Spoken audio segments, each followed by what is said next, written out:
numva nabwira abantu b'abanyamatorero bafite amatorero babereye abashumba batandukanye bakurikirane abakristo babo.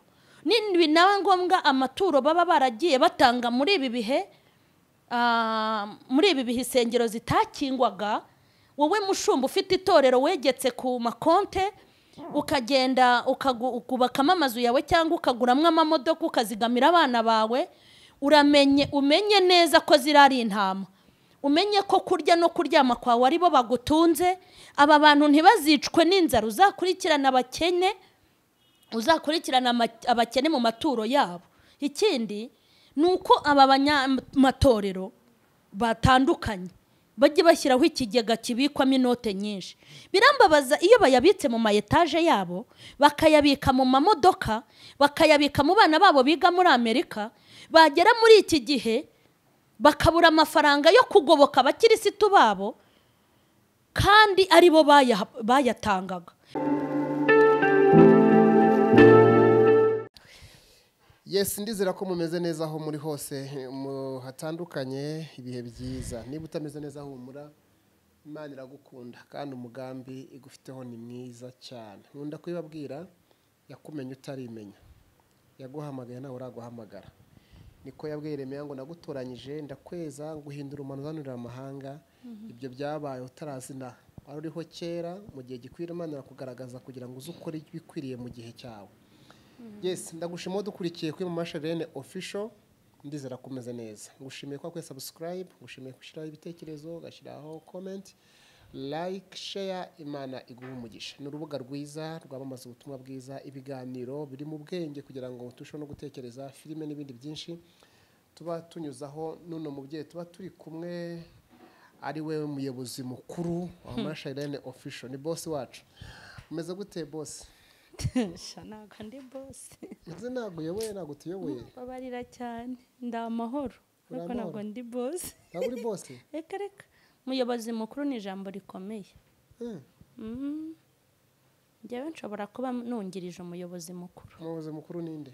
Ubuye kutubijyana mu mwuka. Ntabijyana mu mwuka se wundi siho byubakiye. Ese uteye mu mwuka cyangwa uteye mu buzima busanzwe? Ayiwe hose ntuyemo. Hari ukuntu abarokora ibintu byose mu bijyana hariya mu mwuka byose. None ikiyobora ikindi ni iki? Okay, biterwa n'imyumvire ya buri wese. Njyewe nzi neza ko ntashobora kuba umuyobozi mukuru. Kubera yuko njya gukora iyicano narapfukamye, hari ibintu nakoze. Ndabyumva icyo ushaka kunya nahumvishe. Hari ibintu nakoze nyine, reka mbanze mbikubwire. Iyicano nayifunguye ndi mu cyumba cy'amasengesho turi babiri. Nimugoroba ndi buyifungure njye n'undi mu mama tujya dufatana ibihe byo gusenga. Noneho urabona kumwe bafata umugozi bagakata umukasi, abayobozi bagiye gutaha ikintu runaka. Twafatanye intoki ngewe nawe gutya. Uri kumva? Hanyuma turasenga, mbwira Imana nti ni wowe muyobozi w'iyicano. Mfite andi magambo navuze ntari buvuge. Mu rwego rwo gushyiraho umukasi hagati yacu, mpitamanura Bibiliya mpagarara mu izina rye ngo arayifunguye. Ni ukwizera nyine ko abarokore kwa kundi. Rero ngiye ku myumvire yanjye n'imyizerere yanjye n'imyemerere yanjye, bitewe n'impamvu ntahita mvuga nonaha, ntabwo ari njye muyobozi mukuru, nungirije umuyobozi mukuru. Okay. Yego. Umuyobozi wacu wungirije. Yego. Ikibazo. Akabazo k'amatsiko. Iyo tukubaze no kugira ngo rega ukundwa n'abantu benshi ariko bakubona uri mu mwuka gusa, ariko tubone kuganira ubuzima busanzwe. Mu mwuka ngiye nkunda ariko no kuganira mu buzima busanzwe cyane. Hari igihe udatindawe cyane ariko mbagira ngo tuganireyo. Kandi abadukukize babyumva suko nta yindi mpamvu no kugira ngo tushobore no kuganira mu menyamashare ni muntu ki, akunda iki, akora iki, ibintu nk'ibyo ngibyo. Uyisiguye ari aya mavuta. Akoranye ubwo se nabyo ni ngombwa. Ngombwa. Aya. Kubera iki se? Ayiwe, amavuta nisiga, n'amavuta yitwa Rinjo. Rinjo. N'amavuta nisize nyamazeho igihe. N'ubwa mbere nyumvishe ngewe. N'amavuta yitwa Rinjo. Ndayisize hashize igihe. Nigeze ngira utuntu tw'uduheri mu maso barambwa bati yireke bitewe n'ukuntu nayakundaga. Oya ndavuga ni nago nareka Rinjo yanjye. None rwose n'ibyo bihero urebye byarashize icyo gihe. Nasanze atari Rinjo yanjye yabiteye. rero niyo nisiga nta yandi na glycerine isanzwe. hari igihe ubwira umuntu turi mwiza cyangwa asa neza kuvuga ngo n'ubwiza bw'Imana, wowe niko ubibona cyane ko byagombye kuvugwa cyangwa harimo n'ubwiza bwa rinjo n'ibindi? Okay, ubwiza bw'Imana impamvu ariyo mpamvu umuntu ari byo ashyira imbere nuko hari n'igihe usanga hari umuntu wisiga amavuta nk'ubwo rinjo n'isiga igura 500 ngaye, sibyo? Hafi 600 byafata glycerine wenda bugafata 600 ngaye. Hari usanga yisiga amavuta 30,000 y'ibihumbi 100 aya magana, ariko ugasanga imibiri yabo ntahihuriye n'iyi yacu. Rero umuntu wavuga ngo n'ubwiza bw'Imana ntago nshobora kumuveba. Impamvu nuko Imana yambwiye ngo igiye kunkarabya inankeshe. Uko biri kose aho bituruka byo hose urufunguzo ni Imana yarutanze. Imana ikubwiye ngo igiye kugukarabya igukeshe nuko hari ukuntu busa, kandi ishaka kugukesha hari ibyo ikoresha. Yego, hari ibiryo ikoresha, hari ibyo kurya no kunywa, hari amavuta yo kwisiga, hakaba noneho na finissage y'Uwiteka. Aza nuko mbifata. Gushiraho comment hasi mutubwene ariko nawe mu byumva. Hari ugize kumbwira ngo ntago Imana idiringa n'ibyo bintu bito yango cyangwa ibigenda gusa majya gutekereza by'amavuta n'iki. Ariko reka wenda ngo wazi iki ngiki. Hari imvugo, hari ibintu tujya twumva cyangwa twumva mu cyumba. Imana ivugira mu kanwa k'abahanuzi cyangwa mu nyandiko n'ahandi, ariko ugasanga baravugaho kimwe. Kumva umuntu arimo gushima Imana ngo Imana yaneho inyama, undi Imana nuko uvuze Imana yamaye ubwiza yaransize, akaba yabishimira. Ubyumva akagira ngo nuko cyangwa ntabwo bibaho. Ubundi koko Imana iteraho umuntu inyama, ibyo bintu bihuriye he wenda na Bibiliya? Umuntu abashije ubwo shimwa umuntu yayigumva kumva ari. Reka nkubwire, ubundi ishimwe ry'abanyonzi ryumvwa n'abanyonzi bene wabo. Burya ishimwe ry'umuntu hari abo baryumva kimwe baba baraho, ariko kuba utabasha gukurura ishimwe ry'umuntu si ngombwa ko namuca intege. Abafite uko abyumva nawe uba ufite uko ubyumva. Hari abazashima mukajyana, cyane ko si wowe aba yaje gushima, aba yaje gushima Imana. Nge mba numva iyo Mana turi gushima cyangwa bari gushima niyo ishobora kurobanuramwe amashimwe ikavuga itaye amashimwe sinyashaka aya ndayashaka. Ibyo numva nta muntu bikwiye gukomeretsa. Ariko umuntu uvuga ko Imana umuntu adashaka gushima ngo Imana yanteho undi mubiri, mureke mbabwire, umuntu abishimye nuko azi aho biba byaraturutse. Kandi ahubwo mu kubyibuha hari indwara. Oya, abavuga nimba mufite imibyibuho y'indwara ibyo birabarora. Twebwe imibyibuho dufite ntago ari y'indwara, ni ibisubizo twakuye ku Uwiteka. Kuko kumugisha Imana iguha nta wundi muvumo yongeraho. Ntago abantu bose babyibushye barwaye, nta nubwo uramubyibuho uturuka ku Mana uba ufite ikintu uvuze. None se nge hari umuntu w'umuvandimwe wigeze kuncyurira, umwe nagiye kumureba kera nkimara kubyara Charlene. Ka Charlene kameze nk'agapusi, yarakano kameze ukuntu nanjye meze uko nguko. Uwo muntu arandeba abwira umuntu ati kariya kabaye nk'amasera y'igare kaje kumara iki hano. Uri kumva iryo jambo? Amasera y'igare uri kubona ko ni twatwuma, urabona? Kariya kabaye nk'amasera y'igare. Ibyo bivaho. Undi mu mama njya mbabwira wigeze ambwira, abonye ndi kumwe n'umugabo wanjye kera, nari ifite ibinyumisha nawe afite ibimubyibushye. Uwo mu mama arambaza ngo ura n'umugabo wawe, ngo inti yego, ngo yo, ngo umugisha watondagiye amabyi. Iryo ni ijambo rya kabiri. Undi mu mama umwe aravuga ngo impamvu ntajya mbyibuha ngo n'umushiha ngira, kandi nzi neza ko nta nibihe nagiranaga byo kuganira n'abantu ngo babone umushiha wanjye. Nza kongera guhura n'undi muntu mu muhanda, arantangarira, abantu bose bareba, akajya mpindukiza ngo wabaye iki huse, wabaye iki, mera nk'umuntu hari udasanzwe. Cyo gihona namubwiye ntiyakubyibuhije niyo yananuye. Muri make uburyo nananutsemo nuko nasaga nuko nari meze. Mfite amagambo bagiye bambwira mabi, abandi bakavuga ko impamvu ntajya mbyibuha ari ukubyaragura, ariko rimwe Imana irambwira ngo ndi Uwiteka, ngiye kuguteraho undi mubiri, bazakureba bakuyoberwe, bazajya babazanya ngo ni wowe cyangwa si wowe, ngo ariko uzababwire ko ari wowe. Uko biri kose kuba nari bimeze nk'igitutsi mu bantu bitewe n'ibiro nari mfite, uri kumva? Imana ikaba yaranteyeho undi mubiri. wa muntu wavugaga aya magambo akaba atayavuga. Ikibi nuko naba mbyibushye inyuma imbere ntabyibushye. Nibyo kwishimira wanategura ituru ukashyira Uwiteka mu nzu ye ukavuga ngo ndagushimiye ko hari igisuzuguriro wankuyeho. Nimba umuntu agira ikigeragezo cyo kubura urubyaro, buri wese agira iki. Hari ugira ikigeragezo cyo kunanuka kandi akabizira. Kuba umuntu w'umubyeyi yambwira ngo umugisha watondagiye amabyi akangereranya n'amabyi, iyi saha akaba atapima ku burebure bwanjye n'ubugari bwanjye nuko nkeye nuko nambara, ngomba kubishimira Imana kuko ntakiri amabyi nkuko yavuze ngo umugisha watondagiye amabyi. Rero bajye bareka abantu bashima Imana. Imana iteraho abantu umubiri bakabayoberwa, kandi ikintu cyose cyubahisha Imana iragishyigikira. Iyo ibona ko ubunini bwawe hari icyo buzamara, hari icyo bumara, hari icyo bumara buvuga n'ubutumwa, ni muceceke mubyihorere. Ngiye kwasabura ngo umubiri ari cyo umarira mu bwami bw'Imana. Ngiye kukubaza. Okay. Ubundi ubwami bw'Imana tukiri hano mu isi ni ikintu kigari, sibyo? Nimba hari umuntu uri ku musozi wo kubangamirwa nkuko nari imeze bamwita amabyi, nambona kuri kamera ndi gutanga ubu buhamya ngo banyitaga amabyi ngo umugisha watondagiye amabyi, nkaba ntakiri amabyi, aho ubwami bw'Imana butazamamara se ni hehe? Aho umuntu usatakicara akavuga ngo iyarengeye mama Charlene nanjye zankuraho iki gitutsi, sundi ubwami mwebwe muvuga nubuye ntimuba mu bantu. Ubwami se bwubakishwa iki? Amatafari n'imicanga n'amakaro yubaka ubwami mu muntu ni menshi.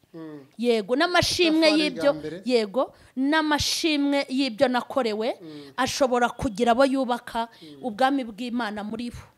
Yego, ubuzima waciyemo niyo uvuga mufite imva mutima n'umubabaro, umuntu akawugira amatsiko y'ibyo wagiye gutanga ubuhamya bwabyo cyane. Ariko njya nkunda kuyikubaza kenshi muri comment, bakunda kuvuga ibintu byinshi bitandukanye kuri wowe, kandi nabo ugomba kwagizaho ubutumwa. Ari comment nabonye kare rero ko nza hano ivuga ngo mama Charlene yigisha ibintu by'abantu, ngo ntabwo yigisha ubutumwa bwiza, ngo yigisha ngo ibintu by'Imana, ngo abwiriza ngo ibikomere. Yego, urabivuga iki? Uwo muntu ndashaka kumusubiza mubwira ngo ubundi ibyo ngomba kwigisha yababizi. Nta muntu uzi ibyo nkwiye kwigisha. Icya mbere ibyo ni nko kuva mu rugo rwawe ushinzwe ukareka gutegeka ababoyi bawe ukajya gutegeka ababoyi bahandi. Ubwo ndumva uwo muntu namubwira ngo ibyo yabajije ndumva bitamureba, sibyo? Kuko kuvuga ngo mama Charlene ajye yigisha ibi cyangwa yigisha ibi urampemba. Uzi communication yanjye n'Imana ari iyihe? Hari akazi wampaye. Urumva ibi ngibi ni nko kuva mu rugo rwawe ukajya gutanga amategeko mu rugo rw'ahandi. Uko biri kose ntago uwo muntu agomba kunyobora. Ntazi igihe Imana yampamagariye. Nimba nigisha iby'abantu ntibimureba, nimba ari iby'Imana ntibimureba, ahubwo y'Imana mpagarariye mu isi niyo igomba kuza ikambwira iti uyu murongo uriho ntago ari mwiza. Kandi nta nubwo njye nkwiye kwigisha amarangamutima yabo, nabo barabizi ko ntago njya nigisha amarangamutima y'iby'abantu. Yego, babivuga bashingiye bavuga ko aho umuntu atinze asa naho, kandi umuntu ari kuri ibyo afite, ibyo watinzemo byakubereye ubutumwa n'imbaraga, niyo nabikoraho cyane. Nta mpamvu yo kubitinda. Oya, ahubwo se ibyo natinzemo sinabitinzemo njyenyine. Nimba nigisha ibikomere uzamubwire guhera kuri uwo wabivuze, nawe ni umunyabikomere. Nawe ni umunyabikomere, sibyo? Uko biri kose nigisha ibikomere kuko nigisha abakomeretse. Hari abakomeretse duhuje ibikomere, hari abakomeretse bafite ibikomere biri hasi, hari nabo nigisha bafite ibikomere biri hejuru. Ninjya kwigisha abagashize ngiye nk'ufite inyigisho z'abagashize, urumva? Rero ubu hari igihe inyigisho zanjye zizahinduka, ariko mu gihe ibikomere murabifite. Kuki undi badashaka ko nigisha ibikomere kandi mubifite? Ni abanyabikomere, covid irabakomeretsa. Mwari mwakomereka se mureke ngo mbibategurire mbirundi. Yego, uko zashaka gukora n'ubundi nashaka kuza kuganira. Uno munsi insengero zirafunze mu turere tumwe na tumwe two mu Rwanda, aho twicaye aho turi, ndetse n'ahandi gusenga, aho bemerewe gusenga bujuje ibisabwa, basenga muri condition bisa naho zigoye, agapfukamunwa n'ibindi, n'ahandi ku isi covid irahari.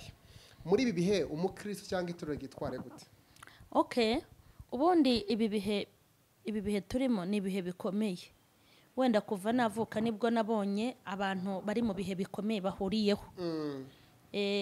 ujya utinya agapfukamunwa kambarwa n'umusivile, kakambarwa n'umusirikare, kakambarwa n'umuyobozi, kakambarwa n'umuyoborwa, kakambarwa n'umuntu muremure, kakambarwa n'umugufi, kakambarwa n'ibogari, kakambarwa n'umuntu wapondamye. Mbese ibi bintu ni nk'agapurato turi gusangiriraho. Ubu nta mukobwa wakongera kwishongora ngo ni icyuma kandi yambaye agapfukamunwa. Ni ibihe turareshya. Uri kumva? Ni ikibazo duhuriyeho. Nibwo bwa mbere nabonye abantu bahuza, n'abavango kavuye ku Mana kugira ngo ibareshe, bahuza ntuza. Nibwo bwa mbere nabonye abantu bagira ikibazo bahuriyeho. Ikintu ushaka kubanza kuvuga cya mbere ni uko ikibazo nk'iki kibaye tureke twitana ba mwana. Sibyo? Uko biri kose iki ni ikibazo kivuna igihugu, ni ikibazo kivuna itorero, ni ikibazo kivuna imiryango muri rusange. Kuba rero twafata iki kibazo tukagifatikanya twese muri rusange, icya mbere ni wo muti wa mbere, tutagize abo tubihirikiraho. Mu gihugu cy'u Rwanda niho agapfukamunwa kaba, barakabije, abandi se ntibimeze gutya. Tujye twibaza impamvu nyine kari mu Rwanda, kandi iyo mpamvu nituyitekereza ntituvuge ngo tubishyirire kuri guverinoma ngo niyo yabikoze, kuko amakuru ufite afatika nuko iki cyorezo nubwo cyaje ntago cyaje kigenza. Nimba ari n'uwagikoze ntago yagikoze ari wenyine, nimba ari n'uwacyohereje kikadufata ntago ari imbaraga zakoze zonyine. Iki cyorezo cyaje Imana iri kureba, ibona ko kizaza muri kuriya kwezi, kikazamara amezi ntago nzi igihe kizarangirira. Imana yari izizaguma mu rugo tuzahura nazo, yari izi ibibazo na depase zizazamwa aha hantu.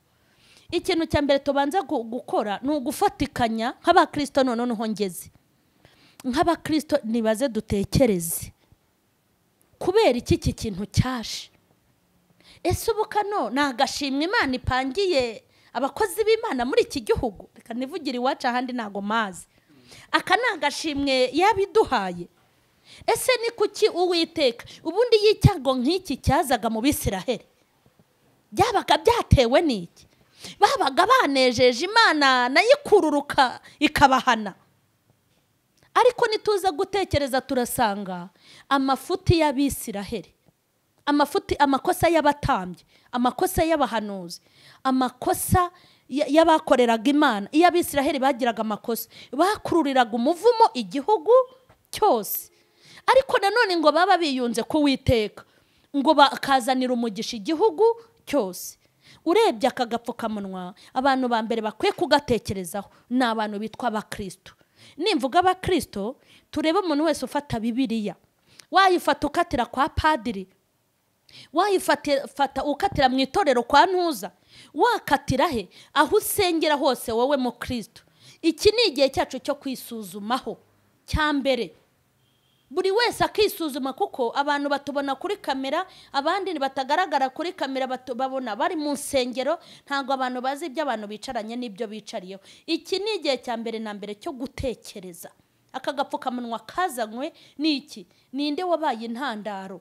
Urebe mu ruhande rwawe, nturebe mu rwanjye. Ntujye kuvuga ngo kazanywe n'abasambanyi umenye ko n'abajura batuma kaza.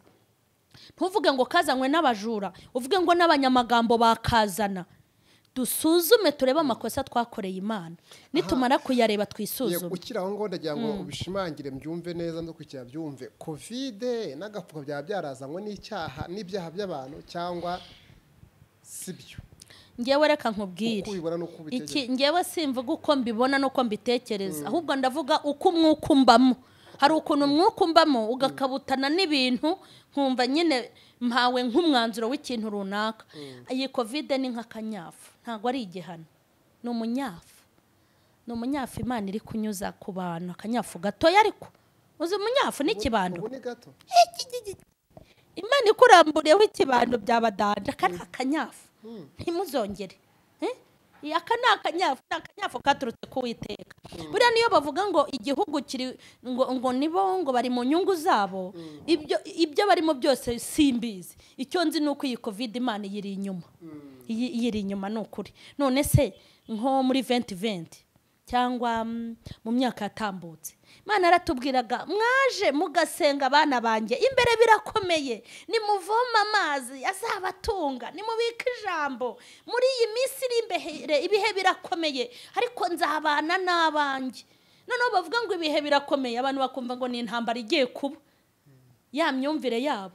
Noneho bakumva ngo ibihe birakomeye, aho kugira ngo bumve n'ibyo umuhanuzi ari guhanura tusengera ibyo bihe bikomeye, bakamukubita ku munwa. Ariko navuga ngo ibihe Imana yavugaga bikomeye ni ibi ngibi turimo. Yari izi ko abajya Dubai batazasubirayo, yari izi ko abo mu Bushinwa batazongera kujyayo, yari izi ko abantu bazacuruza inshuro zibaze, yari izi ko bazadutahisha saa 11, yari izi ko abantu bazagenza amaguru. Ariko ibi bintu ni byiza, ibi bihe ntabwo ari bibi. None wenda tugana no ku musozo, abitorero cyangwa itorero cyangwa abanyatorero cyangwa se abakristo cyangwa se abantu baba mu matora batandukanye, yego, bakora iki muri ibi bihe? Nicyo nakubajije, bitware gute, bakora iki? Abayobozi nibo shaka guheraho. Umusanzu wabo nuwe kugira ngo niba koko bivuze ko yazanywe n'ibyaha inyuma ya hari Imana, ari akanyafu k'Imana, abanyamadini n'amatorero bakora iki? Ndahera ku bayobozi b'abanyamadini n'abatorero. Ikintu cya mbere ni uko kuba insengero zikinzwe ntago bishatse kuvuga ngo umurimo w'Imana wahagaze, sibyo? Uko bagenda bakora amagurupe yo kugira ngo babone amaturo bayasarura, banakora amagurupe yo kugenda bamenya abakristo babo uko babayeho, bakora amagurupe yo gukurikirana ubuzima, bashyireho n'amasengesho yo mu magurupe, bashyireho n'ijambo ry'Imana mu magurupe. Kuko hari ikintu nabonye kibabaje, nabonye ahantu guma mu rugo iza, ariko igihugu kigakomeza gukurikirana abaturage bacyo. Numva urukundo abayobozi b'igihugu bakunda abanyagihugu babo, numva nabwira abanyamatorero iyo defo barayifite. Numva nabwira abantu b'abanyamatorero bafite amatorero babereye abashumba batandukanye, bakurikirane abakristo babo. Ni nawe ngombwa amaturo baba baragiye batanga muri ibi bihe, insengero zitakingwaga. Wowe mushumba ufite itorero wegetse ku makonte, ukagenda ukubakamo amazu yawe cyangwa ukaguramwo amamodoka ukazigamira abana bawe, umenye neza ko zirari intama, umenye ko kurya no kuryama kwawe aribo bagutunze. Aba bantu ntibazicwe n'inzara, uzakurikirana abakene mu maturo yabo. Ikindi ni uko aba banyamatorero batandukanye bajye bashyiraho ikigega kibikwamo inote nyinshi. Birambabaza iyo bayabitse mu mayetaje yabo, bakayabika mu mamodoka, bakayabika mu bana babo biga muri Amerika, bagera muri iki gihe bakabura amafaranga yo kugoboka abakirisitu babo, kandi aribo bayatangaga.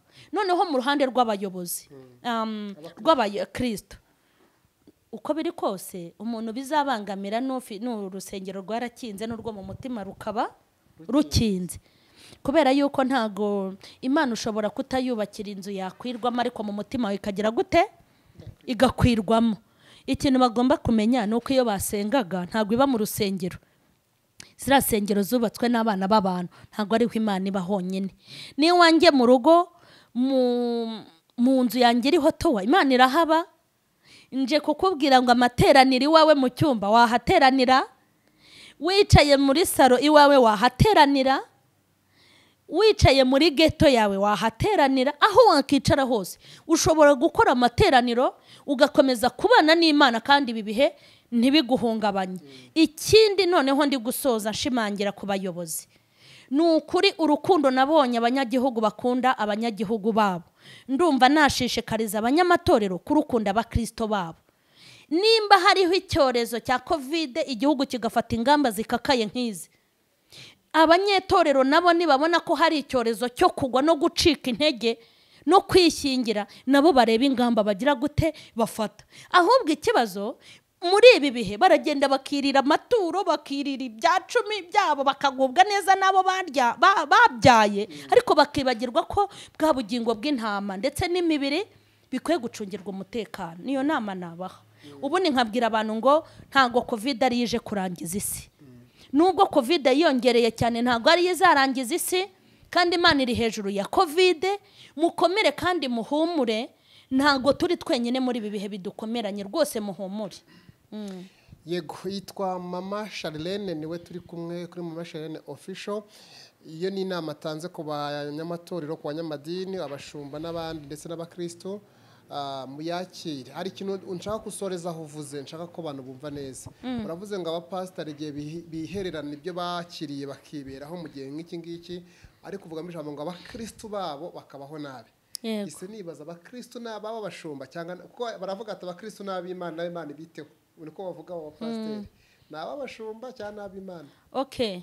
N'ab'Imana ariko yaragije abo bantuza. None se amaturo reka nkubaze. Ubwo iyo bavuga gutyo, amaturo iyo bayatanze, Imana irayagurukana ikayajyana mu ijuru, sibo bayarya. Bavuga ko ngo duturire Imana. Okay, Imana. Kuki se byitwa iyo mvugo? Nyine umve impamvu byitwa iyo mvugo nyine ni nabyo. Baba batanze baturiye Imana. Imana ifite abakozi bashinzwe b'abana b'Imana. Kuba rero ari amaturo batuye Imana byo birumvikana, ariko bifata abakirisitu ngo bahite babihakana kuko tutari mu gihe cy'amaturo. Nese nimba ubwira umukristo ngo naturire Imana, hanyuma mu gihe cy'akaga ngo nabibwira Imana, n'amaturo bajya bayashyira Imana guruke ajya aho Imana ituye. Rero icyo rero impamvu ushaka kugitsindagira ni iki? Rwose mureke mbabwire, ibi bintu biteye agahinda, biteye n'umubabaro. Deja bazigisha n'abatura burase leta buri amaherezo kandi rigereta izabyinjiramo kuko nabonye ari yibakoresha Imana irabakoresha n'umwuka ntibemere igahita yohereza leta rero yaza bakavuga ngo leta yinjiye mu itorero bajye bareka ihinjire kuko hari ibintu Imana ibigiye kubakoresha. Nuko uzashyiraho ubwizigame bw'abantuza, ikigegama cyo kwizigama, bazabihagurukira ibi bintu. Abantu batanga amaturo, ya maturo yaba abemo n'ubwishingizi n'ubwizigame. None se ni gute isengero zikingwa, umuntu azana icyacumi cy'ibihumbi 100 agikora, nawe bakazana ngo mujye mukora mutahe 11 cyangwa mukore 3? Ni gute itorero nakoreye natanzemo icyacumi n'amaturo inzara izanyica pasiteri akarya gahaga? Niyo mpamvu icyo kintu bakwiye kukizirikana. Ntugende ngo urye amafiriti n'inkoko uvuga uti nta kibazo, ikibazo kirahari. Niyo mpamvu nyine haje rya tangazo ryasowe na mukozi w'Imana ati Imana yavuze ati nta cyacumi n'amaturo bazongera gutanga. Nibi bitera Imana agahinda. Rero bakurikirana abakristo babo nubwo bitari mu nsengero, kuko nabonye bafitanye ikoranabuhanga ryo kubakurikirana ariko bagira ngo batange ibyacumi. Urumva bakurikirane batanga icyacumi ariko unabakurikirana urebe nimba bagikanyakanya. Wa musore ubukwe bwe bwasubitswe aracyari umusore cyangwa yarishingiye, nkuko ukurikirana icyacumi cye kurikirana n'ubugingo bwe. Umupangira ijambo, abantu bajye bakamizo baragiye. Umupangira ijambo, umupangira amasengesho. Hari amasengesho najyaga nigisha abaririmbyi kuri telefone, mbese bakurikirane intama zabo. Yego, ariko waragitanga icyacumi. Icyacumi ngenda gitanga. Tugomba kugitanga cyane. No mu kigihe cya korona kandi cyuzuye wagitanga. Ngomba kugitanga icyacumi. Okay, Imana ikomeze bidufashemo twese tugitanga. Murakoze cyane. Ni mama Charlene twe turi kumwe twatemo tuganira. Yarimo atanga inama kujyana n'itorero n'abadini atandukanye uko dukwiye kwitwara muri ibi bihe, si byo kuvuza induru, si byo kugira gute, ariko anasobanuye uko umwuka umurimo uko yiyumva aho covid ikomokaho yava nicyo itorero cyangwa bizera bakora. Mubyakire kandi muramugize neza. Kora subscribe, nurangiza ukore share, ukore like, ukore notification kuko uzabona ibiganiro bitandukanye. Urabugize neza. Mukomeze kugira ibihe byiza. Imana ibahe umugisha. Bye bye. Shalom.